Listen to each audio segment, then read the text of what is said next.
영월에 관아에 기생이 있었습니다. 그녀는 16 어린 나이에 낙화암 절벽에서 동강으로 몸을 던졌습니다. 사람들이 강에서 그녀의 시신을 건져 올렸을 때 그녀의 옷섭 안쪽에서 글이 적힌 종이가 발견되었습니다. 저고리 안에 꿰매어 가슴에 품고 있던 한 장의 증표였습니다.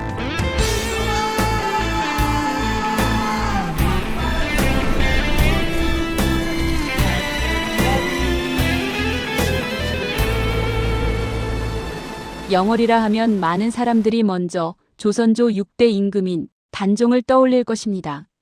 수양에게 왕위를 빼앗기고 영월로 유배된 어린 임금이 생을 마친 곳이기 때문입니다. 그래서 영월에는 단종과 단종에 얽힌 이야기가 그림자처럼 함께 따라 붙습니다. 그리고 최근에야 우리들에게 널리 불리기 시작한 이름 하나가 있습니다. 영월호장, 엄흥도. 영화 왕과 사는 남자에서 능청스럽고도 인상 깊게 그러나 비장하게 제자리에서 마지막까지 있어 주었던 사람, 영화에서는 촌장으로 소개된 인물입니다. 그러나 지금은 영화의 감동과 주인공들의 발군의 연기력 내지는 그 주변부의 에피소드를 이야기하려는 것이 아닙니다. 영월에는 단종의 유배와 죽음에 관련된 많은 유적지와 사적이 있습니다. 익히 아시는 바와 같이 단종의 유배지인 청령포가 있고 단종이 영면하고 있는 장릉이 있으며 단종이 유배 중 머물렀고 사약을 받은 영월 관아인 관풍원과 단종이 지은 애절한 시 자규시, 자규사의 무대인 자규루, 단종이 승하하자 층층단해에서 몸을 던져 순절한 낙화암 등등. 그렇습니다. 낙화암. 단종을 모시던 궁녀 1인, 관비 2인, 무녀 2인이 저리를 지키기 위해 치마를 뒤집어 쓰고 꽃처럼 강물에 몸을 던져 순절한 낙화암. 그러나 그 궁녀와 관비와 무녀의 이야기도 아닙니다. 단지 그곳 낙화암에 숨어있는 또 하나의 이야기. 한 어린 기생의 애절한 운명에 대한 이야기입니다. 낙화암 아래를 고요하고도 깊게 흐르는 강이 있습니다. 동강입니다. 천혜의 비경을 간직한 채 수많은 이야기를 안고 도도하게 흘러가는 강입니다. 한때 이 강 위에 거대한 댐이 세워질 뻔한 적이 있었습니다.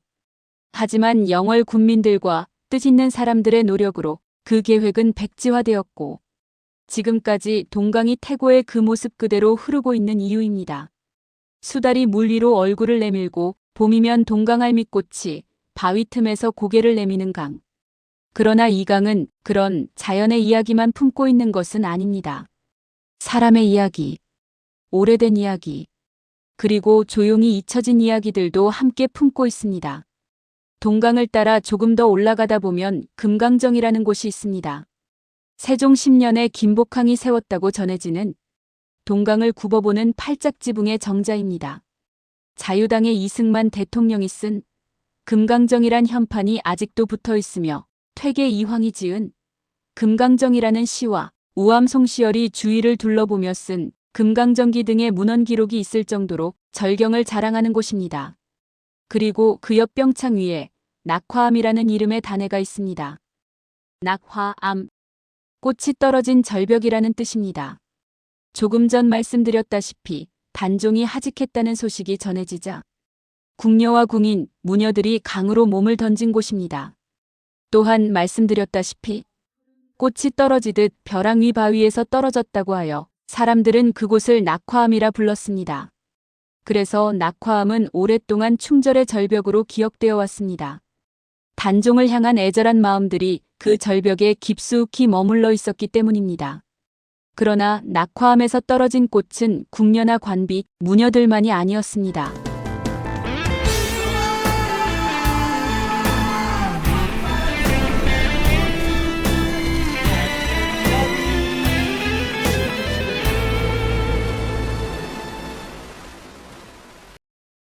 지금으로부터 250여 년 전 그 절벽에서 또 한 사람이 강으로 몸을 던졌습니다. 궁녀도 아니고 관비도 아니고 무녀는 더욱 아니었습니다. 16살의 기생이었습니다.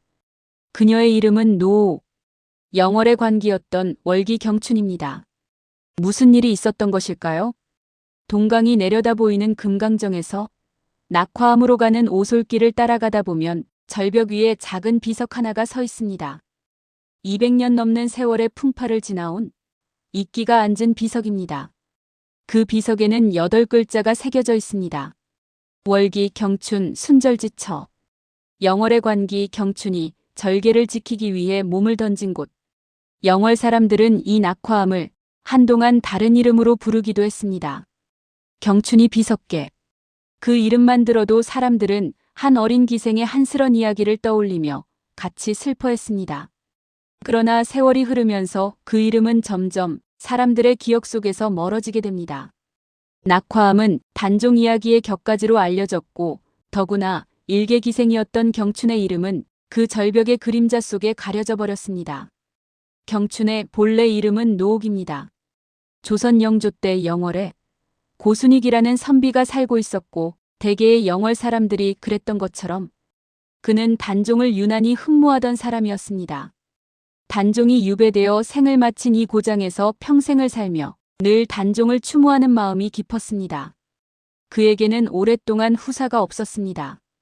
그래서 그는 단종이 죽어 태백산의 산신이 되었다는 그 산신각을 향해 100일 기도를 올리며 아이 하나를 점지해달라고 빌고 또 빌었습니다. 그 지극함이 하늘에 닿았는지 마침내 딸을 얻게 되었습니다. 그때가 단종이 세상을 떠난 지 300년이 지난 해였고 아이가 태어난 날은 공교롭게도 단종의 기일이었다고 전해지고 있습니다. 고순익은 그것을 우연으로 여기지 않았습니다.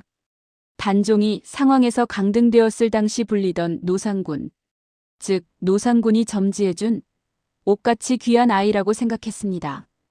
그래서 딸의 이름을 노옥이라 짓습니다. 노상군의 노자와 구슬이라는 뜻의 옥자를 붙인 이름이었습니다. 노옥은 어려서부터 용모가 아름다웠고 글도 잘하며 예의범절 또한 뛰어났습니다. 이웃 사람들도 모두 노옥을 귀하게 여겼습니다.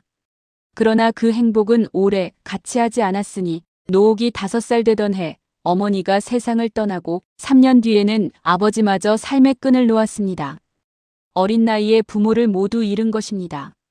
남겨진 것은 어린 동생들과 막막한 세월뿐이었습니다. 청천벽력 같은 일이었습니다. 어린 동생들과 남겨진 노옥에게 세상은 너무 넓고 낯선 곳이 되어버렸습니다. 의지할 곳도 마땅치 않았던 노옥은 결국 이웃에 살던 늙은 기생 추월의 수양딸이 됩니다. 그때부터 노옥의 삶은 조금씩 다른 방향으로 흘러가기 시작합니다. 그렇게 흘러가듯 노옥은 영월 관기가 되었고 기명으로 경춘이라는 이름을 쓰게 됩니다. 경춘은 빼어난 미모와 재능으로 많은 사람들의 시선을 받습니다. 그러나 그녀는 몸가짐을 늘 단정히 유지했으며 기생이었지만 쉽게 마음을 허락하지 않았습니다. 그래서였을 것입니다. 그 이름은 오히려 더 자주 사람들의 입에 오르내리게 되었습니다.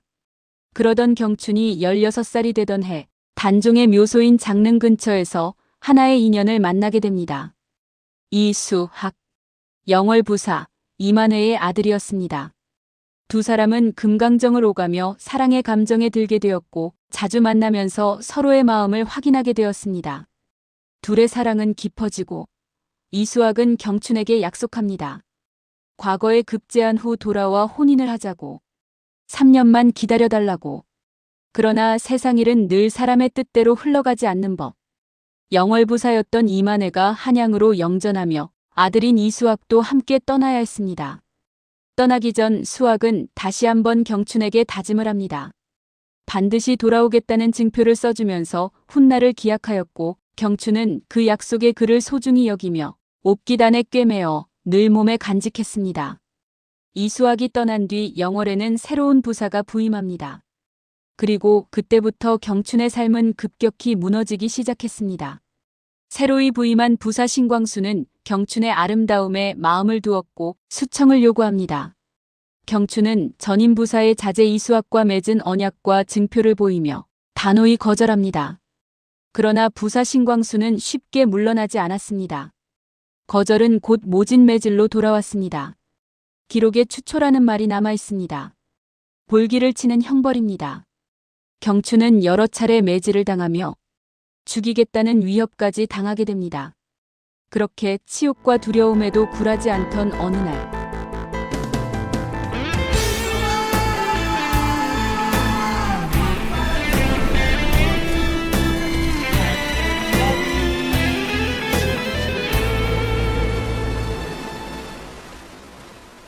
경춘은 몸을 단정히하고 부사 신광수를 대면하고는 웃는 얼굴로 말합니다.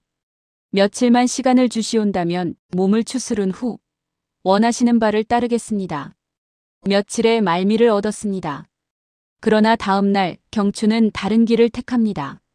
먼저 아버지의 산소를 찾아가 정성스레 절을 올리고 하직 인사를 한 후 집으로 돌아와 어린 동생들의 머리를 빗겨주었습니다. 그리고는 품속에 간직한 이수학의 사랑의 증표를 확인하고 금강정으로 향했습니다. 그곳 낙화암 절벽에 앉아 노래 몇 수를 부르는데 눈물이 치마를 적셨다고 기록은 전합니다. 그때 경춘이 불렀던 노래 몇 수는 과연 어떤 노래였을까요? 정선아라리 한자락이었을지도 모르겠습니다.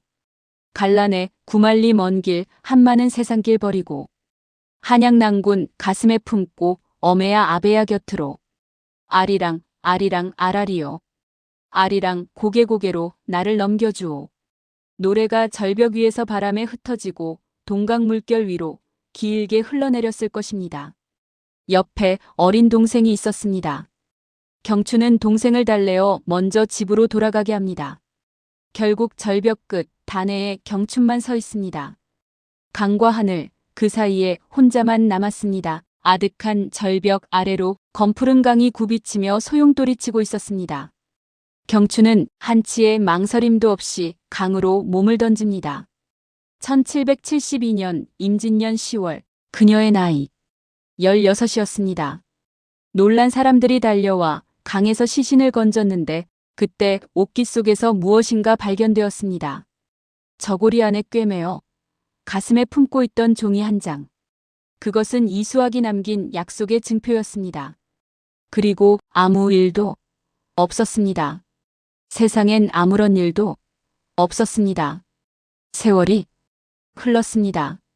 여전히 동강의 강물은 유장히 감돌았고 사람들의 기억에서 노옥의 이야기가 잊혀질 때쯤 경춘이 낙화암에 몸을 던져 순절한 지 23년이 지난 정조 19년 강원도 순찰사였던 소남 이병정이 영월을 지나던 길에 이 이야기를 듣게 되었고 그는 신분이 낮은 기생이 절개를 지키고 순절했다는 사실에 깊이 감탄하게 됩니다. 그리고 경춘이 몸을 던진 곳에 자신의 녹봉을 털어 비석을 세우도록 했습니다. 평창군수 남이로가 글을 짓고 영월부사 한정훈이 글씨를 썼습니다. 그나마 그렇게 세워진 것이 지금 낙화암 절벽 위에 있는 이끼가 내려앉은 작고 초라한 비석입니다. 월기 경춘 순절지처. 동강은 여전히 그 아래에서 조용히 흐르고 있습니다. 수달이 물 위로 얼굴을 내밀고 봄이면 동강알미꽃이 절벽 위에서 피어납니다. 금강정에서 낙화암으로 이어지는 오솔길 절벽 바위에는 오래된 비석 하나가 눈비를 감당하며 여전히 서 있습니다. 사람들은 그 비석 앞을 지나다 잠시 그녀의 이름을 읽고 무심히 스쳐갑니다. 월기 경춘 16살 영월관하의 관기 그리고 낙화암. 그러나 동강은 알고 있을 것입니다. 그날 그 절벽에서 세상에 비할 데 없이 고왔으나 서슬푸른 바람서리에 꺾여 일찍 떨어진 꽃 한 송이를 그 꽃 월기 경춘 아니 그 이름 고 노 옥을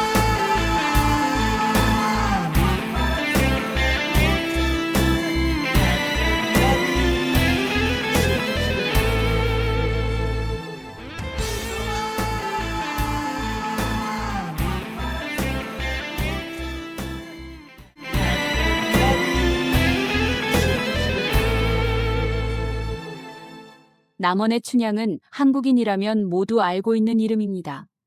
계급과 신분을 넘어 사랑을 지켜낸 기생 신분의 성춘향, 그리고 암행어사가 되어 돌아온 이몽룡의 반전까지. 춘향의 사랑은 소설이 되고 판소리가 되었으며 드라마와 영화, 연극으로 이어져 사람들의 곁을 떠나지 않는 하나의 서사이자 영원한 문화 코드가 되었습니다.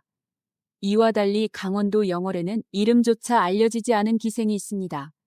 월기, 경춘, 본명 고노. 한 이야기가 살아서 꽃을 피우는 동안 다른 이야기는 동강 절벽 아래로 떨어져 깊고 어두운 강물 속에 가라앉아 있습니다. 남원의 춘향과 영월의 경춘.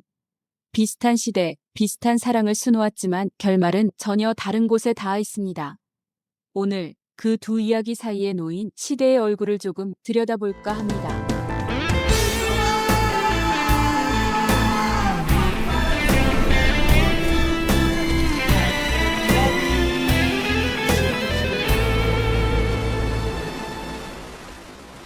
춘향은 양반 성씨를 가진 아버지와 기생인 어머니 사이에서 태어났습니다. 기생의 딸이었지만 동시에 양반의 피도 이어받은 셈이었습니다. 경추는 가난한 선비 아버지와 평범한 어머니 사이에서 태어났습니다. 부모가 일찍 세상을 떠나면서 그 삶은 처음부터 벽에 부딪히게 됩니다.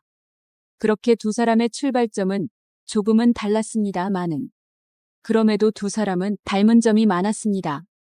두 이름에는 공교롭게도 같은 글자가 하나 들어있습니다. 봄춘자입니다. 조선시대 기생의 이름에는 이런 글자들이 흔히 쓰였습니다. 매, 난, 국, 죽 같은 꽃과 나무의 이름, 추나 추동 같은 계절의 이름, 또는 월, 향, 옥, 진처럼 아름다움을 뜻하는 이름입니다. 춘향과 경추는 그 시대 기생들에게 흔했던 이름이었습니다. 그러나 두 사람은 주변의 칭찬이 자자할 만큼 고왔고 노래와 춤에도 능했던 가인들이었습니다. 그리고 또 하나. 두 사람 모두 부사의 아들과 사랑에 빠졌습니다. 춘향은 남원의 부사자재 이몽룡을 만났고 경추는 영월부사의 아들 이수학을 만났습니다. 흥미로운 점은 사랑이 시작된 나이도 같았다는 점입니다. 춘향이 이몽룡을 처음 만났을 때의 나이, 그리고 경춘이 이수학을 처음 만났을 때의 나이, 16, 이팔 청춘의 꽃 시절이었습니다. 16의 봄. 이름에도 봄이 들어있고 사랑 역시 봄에 시작되었습니다. 그래서 두 이야기의 처음은 마치 같은 계절 속에서 피어나는 꽃처럼 보입니다. 춘향의 사랑은 남원의 광안루에서 시작됩니다. 연목과 누각이 어우러진 풍류의 공간에서 두 사람의 인연이 시작됩니다. 영월의 경추는 단종의 무덤이 보이는 장릉 근처에서 그 인연이 시작됩니다. 그리고 두 사람은 동강이 흐르는 금강정 부근을 오가며 서로의 마음을 나누었다고 전해집니다. 남원의 광안루, 그리고 영월의 장릉과 금강정. 사랑이 시작된 장소까지도 어딘가 서로 닮아 있습니다. 이렇게 보면 두 이야기는 놀라울 만큼 비슷하게 전개됩니다. 기생과 부사의 아들, 그리고 16의 봄에 시작된 사랑. 사랑의 시작뿐 아니라 이별의 방식도 서로 닮아 있습니다. 남원의 사랑은 몽룡의 아버지가 동부승지로 임명되어 한양으로 떠나게 되면서 이별을 맞이합니다. 어쩔 수 없는 운명 앞에서 두 사람은 다시 만날 것을 약속하며 헤어지게 됩니다. 영월의 사랑 역시 비슷한 이별을 맞이합니다. 영월부사였던 아버지의 영전으로 이수학이 영월을 떠나게 되면서 두 사람도 헤어지게 됩니다. 그리고 역시 다시 만날 날을 기약합니다. 봄에 만나 사랑을 나누고 이별하는 과정까지가 판박이처럼 닮아 있습니다. 하지만 이 두 이야기는 중요한 차이가 있습니다. 춘향의 이야기는 관리와 백성 사이에 존재하던 억압과 수탈, 불합리에 대한 분노가 춘향과 몽룡이라는 두 인물을 통해 풀어져 나옵니다. 이루어질 수 없는 사랑을 이루어진 사랑으로 만들고 신분과 계급의 질서를 넘어 희망의 이야기로 승화시키려 했던 민중의 염원이 그 속에 녹아 있습니다. 귀한 집 도련님과 기생의 사랑. 신분을 넘어서는 로맨틱한 이야기. 그리고 마지막을 장식하는 이몽룡의 암행어사 출두. 현실에서는 도저히 이루어질 수 없는 일들이 춘향의 이야기 속에서는 이루어지고 있습니다. 그래서 춘향의 이야기는 판소리와 소설로 전해지고 수백 년 동안 사람들의 입에서 입으로 이어지며 사실처럼 굳어졌습니다. 말하자면 민중의 바램과 상상이 춘향이라는 인물에게 모여 해피엔딩이라는 서사를 이끌어낸 셈입니다. 그러나 경춘의 이야기는 그렇지 않습니다. 경춘은 이야기 속 인물이 아니라 실제로 존재했던 인물이었습니다. 권력의 강요를 받았고 그것을 거부했으며 결국 그 모든 일을 혼자 감당해야 할 수밖에 없었습니다. 그래서 이야기 속에서의 춘향은 점점 더 선명하게 살아났지만 경춘의 이야기는 현실의 가혹함을 넘지 못한 채 기록 속에만 남아 조용히 잊혀질 뿐이었습니다. 흥미로운 점은 춘향 이야기에도 어쩌면 실제 사건의 흔적이 남아있을지 모른다는 사실입니다. 광해군과 인조 때의 인물로 알려진 성이 성이라는 사람이 있었습니다. 그는 남원부사로 부임한 아버지를 따라 남원에 머무르는 동안 한 기생과 사랑을 나누었다고 전해집니다. 세월이 흐른 뒤 그는 암행어사가 되어 다시 남원을 찾았지만 사랑하던 그 기생은 이미 세상을 떠난 뒤였다고 합니다. 만약 이 이야기가 사실이라면 춘향의 이야기 역시 결국은 비극으로 끝나게 됩니다. 조선이라는 사회에서 신분의 벽은 넘어설 수 있는 것이 아니었기 때문입니다. 춘향의 이야기에는 현실에서 이루어질 수 없었던 민중의 염원과 이상이 담겨 있었습니다. 그리고 바로 그 현실의 무게를 온몸으로 감내해야 했던 사람이 영월의 관기 경춘이었습니다. 그 한 사람의 힘으로는 그 시대의 벽을 결코 감당해낼 수 없었습니다. 그래서 그 이야기는 마침내 동강의 강물 속으로 꽃잎처럼 조용히 가라앉아야 했습니다. 영월의 관기 경춘 말입니다.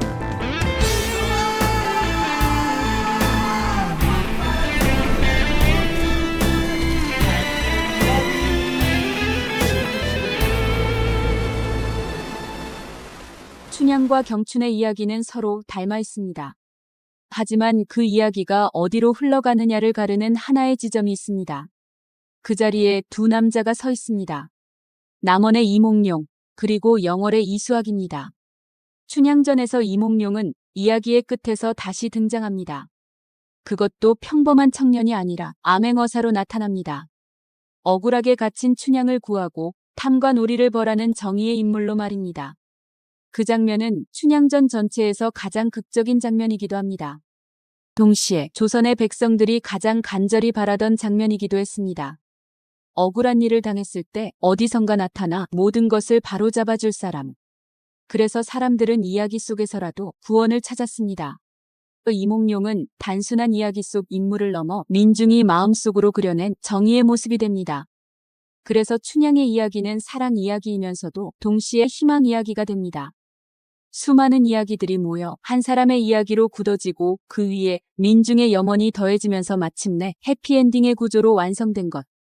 그러나 영월의 경춘 이야기에는 그와 같은 장면이 없습니다.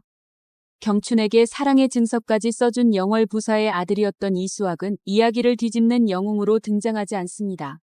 경춘의 이야기가 그때의 사실이며 현실이었기 때문입니다. 부사의 아들로 태어나 정해진 길을 따라 살아가야 했던 이수학은 사랑을 할 수는 있었지만 그 사랑 하나를 위해 세상을 뒤집을 수 있는 위치에 있던 사람은 아니었습니다. 이수학 역시 경춘을 사랑하지 않았던 것은 아닐 것입니다. 그리고 무엇보다 그는 그 시대 사람이었습니다. 영월은 지금도 산속 마을이지만 그때는 더욱 멀고 폐쇄적인 곳이었습니다. 단종이 유배되었던 곳이 바로 그곳이었습니다.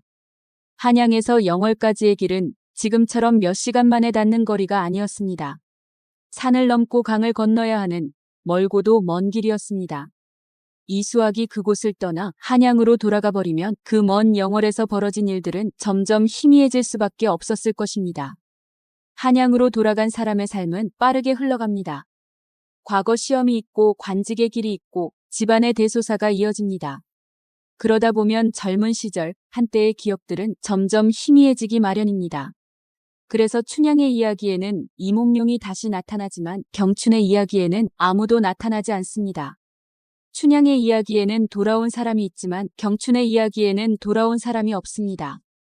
암행어사로 나타나는 영웅도 없고 세상을 뒤집는 반전도 없습니다. 그 대신 한 사람의 선택이 남습니다. 경춘의 선택입니다. 경춘은 참거나 견디거나 순응하는 길을 택하지 않았습니다. 그녀의 선택은 체념이라기보다는 오히려 항거에 가까운 선택이었습니다. 맞대응하는 행동은 아니었지만 그 시대가 강요하던 질서에 대해 온몸 던진 침묵의 저항이었습니다. 춘향의 이야기가 민중의 꿈속에서 완성된 소설적 이야기라면 경춘의 이야기는 그 꿈이 닿지 못한 자리에서 실제로 벌어질 수 있는 현실의 이야기가 됩니다. 그래서 춘향의 이야기는 구원을 받았지만 경춘의 이야기는 그럴 수 없었습니다. 같은 사랑이었지만 두 이야기는 전혀 다른 곳으로 흘러갔습니다. 춘향의 이야기에는 돌아온 사람이 있었지만 경춘의 이야기에는 끝내 돌아온 사람이 없었습니다.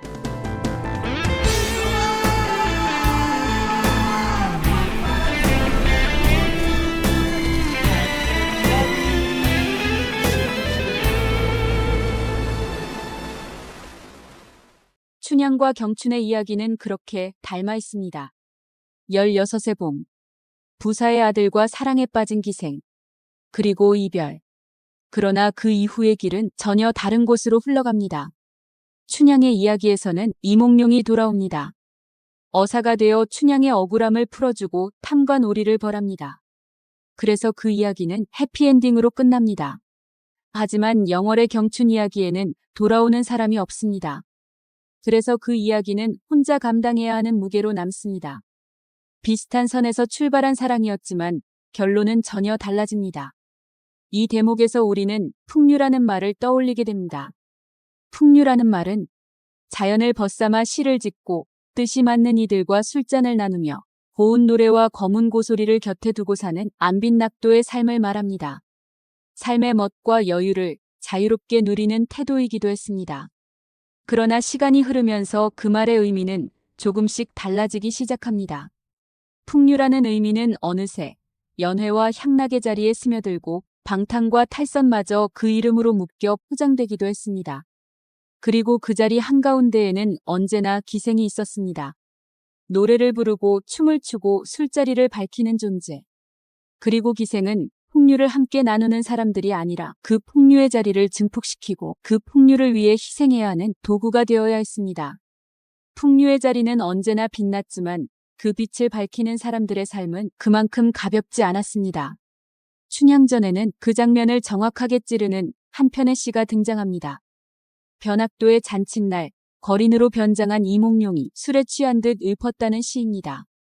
금준미주는 천인혈이요, 옥반가효는 만성고라. 총누락시의 밀누락이요, 가성고처의 원성고라. 황금 술잔에 담긴 좋은 술은 천백성의 피요, 옥쟁반 위에 맛있는 고기는 만 백성의 기름이라. 촛농이 떨어질 때 백성의 눈물이 떨어지고 노랫소리 높아질수록 백성의 원망도 높아지네. 춘향전 속에서 이 시는 탐욕과 권력을 향한 통렬한 비판으로 등장합니다. 그리고 바로 그 장면 이후 암행어사가 모습을 드러내며 흐트러진 세상의 질서를 바로잡습니다. 그러나 현실의 이야기에서는 그런 장면이 나타나지 않습니다. 영월의 경춘 이야기에서는 당연히 암행어사가 나타나지 않습니다. 그래서 경춘의 이야기는 한 사람의 선택으로 남아야 했습니다. 경춘은 참거나 견디는 길을 택하지 않았습니다. 그녀의 선택은 체념이라기보다는 오히려 항거에 가까웠습니다. 정면으로 거부하는 저항은 아니었지만 그 시대가 강요하던 질서에 맞서 온몸을 던진 침묵의 저항이었습니다. 그리고 그 이야기의 곁에는 또 한 사람의 이름이 남아 있습니다. 석북 신광수입니다. 조선조 한문학사에서 중요한 시인으로 자리하는 인물입니다. 그의 시는 오늘날까지 전해지며 대표적인 서도소리인 관산용마 역시 그의 작품으로 알려져 있습니다. 그러나 영월에서는 그를 다른 모습으로 기억합니다. 경춘에게 모욕과 매질을 가하고 수청을 강요했던, 그리하여 경춘을 동강의 절벽 아래로 내밀었던 그때의 그 사람으로 말입니다. 다음 해인 1773년 신광수는 영월 부사자리에서 파직됩니다. 정기감사의 고과가 좋지 않아 교체되었다고 기록에 남아 있습니다. 그러나 많은 사람들은 그 일이 영월에서 있었던 경춘의 사건과 무관하지 않았을 것이라 말합니다. 그에 대해서는 이어지는 3부에서 조금 더 다뤄보기로 하겠습니다. 어떤 이야기는 노래가 됩니다. 그래서 춘향의 이야기는 수백 년 동안 사람들의 입에서 노래가 되었습니다. 사람들의 입에서 입으로 전해지며 점점 아름다운 이야기로 빛을 더해갔습니다. 그리고 어떤 이야기는 기록 속에만 남습니다. 아무도 모르게 거의 잊혀진 채로 말입니다. 경춘의 이야기가 그렇습니다. 동강 절벽 아래에서 조용히 묻혀 있었습니다. 그러나 이야기는 완전히 사라지지 않습니다. 어딘가에 남아 다시 불려나오기를 기다립니다. 그래서 오늘 우리는 다시 그 이름을 부릅니다. 월기, 경춘, 아니, 그 이름, 고, 노, 옥을.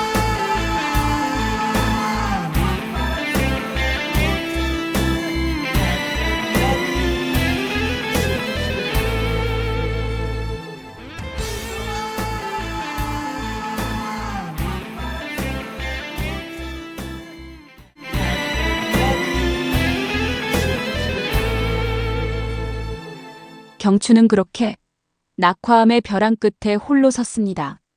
전임 부사의 아들 이수학과의 애틋한 약속, 과거 급제 후 돌아오겠다며 남긴 증표는 그녀가 버티던 유일한 빛이었습니다.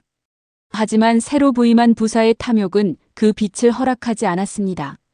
이수학과의 언약과 증표를 내보이며 수청을 거부할수록 돌아온 것은 모진 매질과 치욕스러운 모욕뿐이었습니다. 경춘은 결국 이수학의 증표를 가슴에 품은 채 차가운 동강의 단해 아래로 몸을 던져야 했습니다. 그녀의 나이 16이었습니다.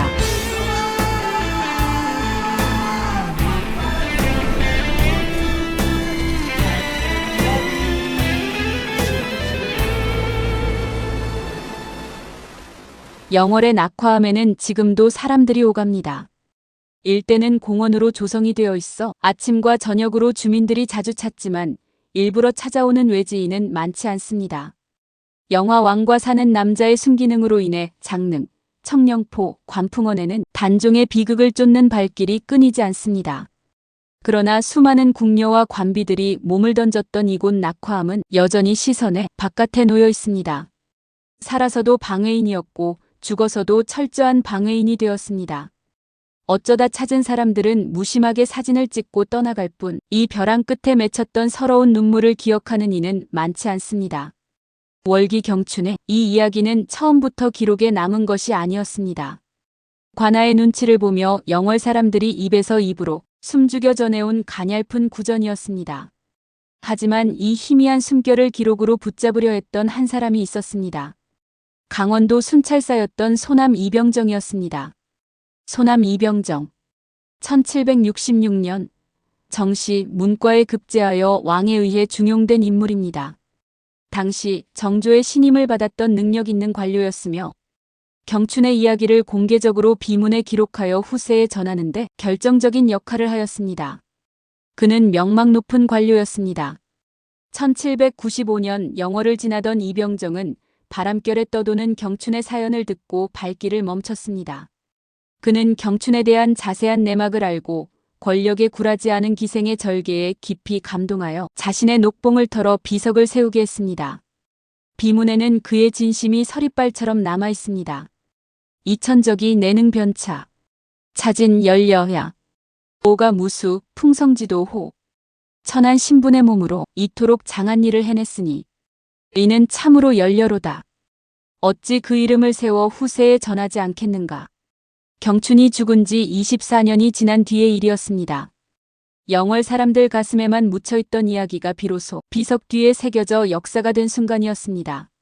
소남 이병정이 아니었다면 경춘의 이야기는 이름 없이 흩어졌을지도 모릅니다. 그렇게 해서 경춘의 이름 하나가 돌에 남았습니다. 그러나 세월은 무정했습니다. 비석은 비바람에 깎이고 쓰러졌으며 결국 흙 속에 파묻혀 또 잊혀졌습니다. 경춘의 이름은 다시 실체 없는 전설이 되어 떠돌았습니다. 그렇게 200년의 시간이 흘렀습니다. 1970년대 후반, 덩굴과 잡초가 무성한 낙화암 절벽 끝에서 한 노학자가 흙을 걷어냈습니다. 향토사학자 정암 박영국 선생이었습니다.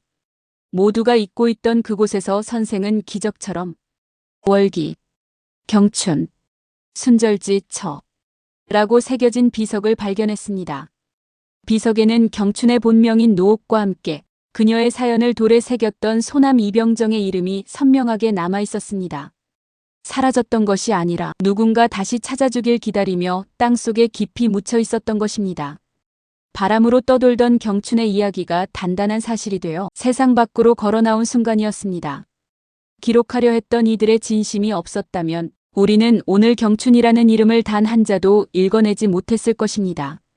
그렇게 월기 경춘, 노옥은 슬픈 이야기로 다시 태어나게 되었습니다.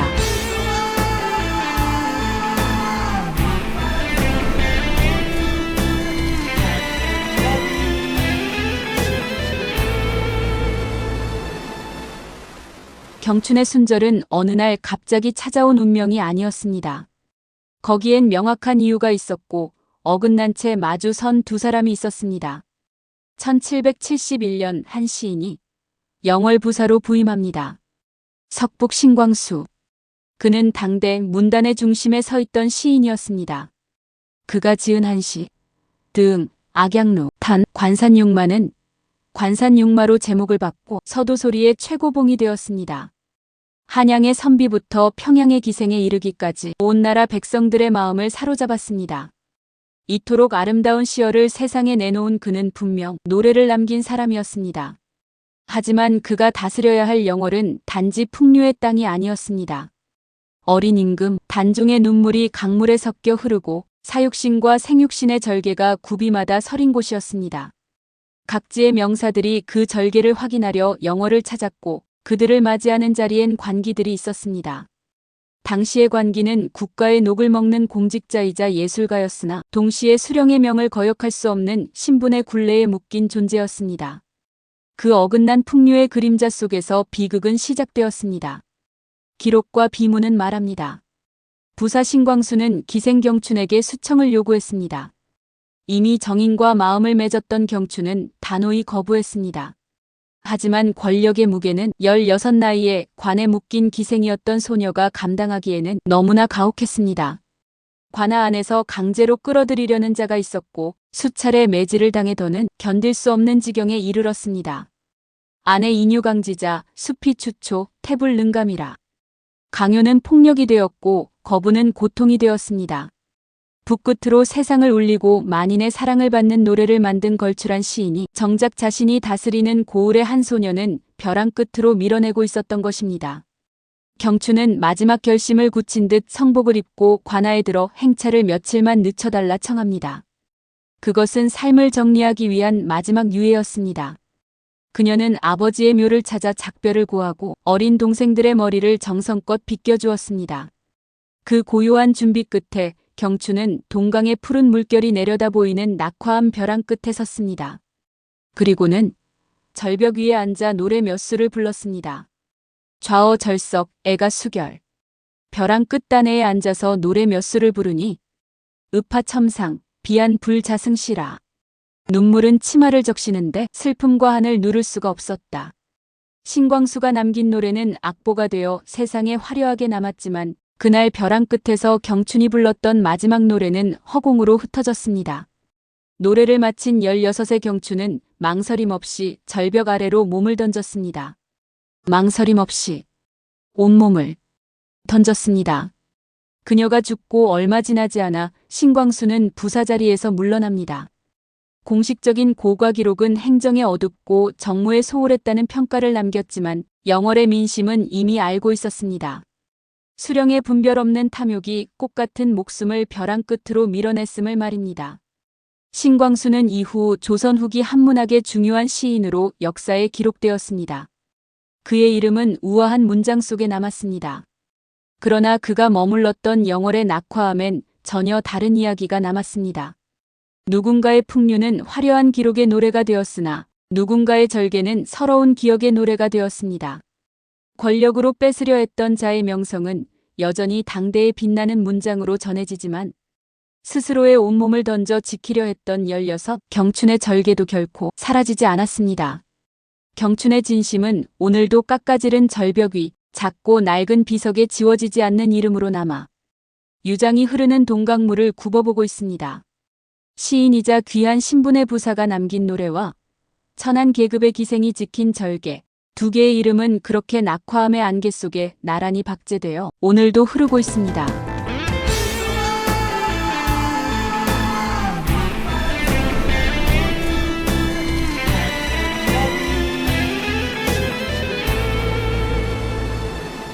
낙화암은 이름 없는 눈물들이 모여 이룬 커다란 장막입니다. 어린 임금 단종이 서러운 생을 마쳤을 때 그를 따르던 궁녀와 관비, 무녀들이 주저없이 푸른 강물로 몸을 던진 곳입니다. 그들의 충절은 동강의 물빛보다 시리게 각인되었으나 낙화암은 조선의 아픈 성지가 되는 대신 낫고 소외된 자들의 변방으로 남아야 했습니다. 몸을 던진 이들이 이름 없는 여인들이었기에 그 장엄한 죽음조차 역사의 중심에 서지 못한 채 벼랑 끝 작은 비석 하나로 겨우 자리를 지켜왔을 뿐입니다. 그렇게 단종에 잊힌 충절의 파동이 있은 뒤 300년이 지나 그 서러운 벼랑 끝에 또 한 명의 소녀가 섰습니다. 사람들은 그녀를 영월의 관기, 경춘이라 불렀지만 그녀에게도 지키고 싶은 평범한 이름이 있었습니다. 바로 고노옥입니다.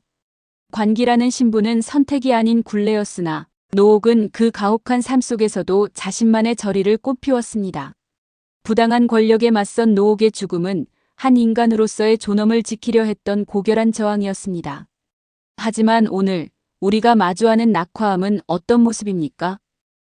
그녀의 비석은 찾는이 많지 않은 한갓진 자리에 구색으로 놓여 있고 그 곁에는 과거의 이야기를 대신하려는 조형물이 함께 세워져 있습니다. 정인과 사랑을 속삭이는 모습, 주안상을 앞에 둔 부사 앞에서 감정을 삼키는 모습, 그리고 신발을 벗고 벼랑에서 뛰어내리려는 모습까지. 그 장면들은 노옥의 기억을 대신하려는 형상으로 자리를 지키고 있습니다.